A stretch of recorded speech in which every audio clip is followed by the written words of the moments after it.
Navštevu estetickej kliniky. STA som zvažovala, keďže som už nebola spokojná so vzhľadom svojej pleti. Samozrejme s pribudúcimi rokmi pribúdajú aj prvé vrásky, ktorými vlastne s výrazom svojej tváre už som nebola spokojná, chcela som si niečo robiť, a keďže tieto možnosti dnešnej medicíny sa dajú využiť a prečo nie, takže som sa rozhodla navštíviť kliniku STA a pani doktorku Hamračkovú. Pri príchode na kliniku STA ma privítala milá usmiatá pani doktorka. Vysvetlila som jej, aký mám problém, čo by som chcela za sebe zmeniť. Odporúčila mi nejaké skrašovaciu tú procedúru a vlastne sme sa na tom dohodli. Ja som súhlasila, nejaké obavy predtým boli, ale profesionálny prístup pani doktorky, jej rady a odporúčania ma presvedčili o tom, že sa nie je čoho báť, a takisto aj po zákroku som bola spokojná s výsledkom a neľutujem to.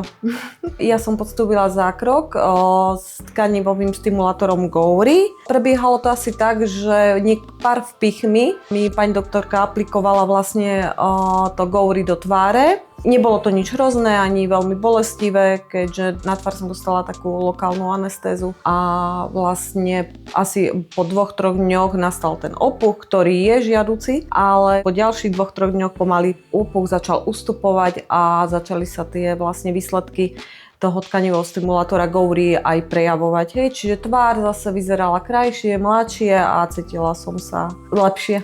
Na klinike STA ma veľmi milo prekvapilo hlavne prístup pani doktorky, ktorý je veľmi milý, priateľský, ústretový. Naozaj sa snaží každému pomôcť a vlastne odporúčam presne to, čo je pre neho to najvhodnejšie, aby sme sa my ženy cítili lepšie, sebavedomejšie, krajšie, a to je asi najviac, prečo to chceme a absolvovať takéto zákroky.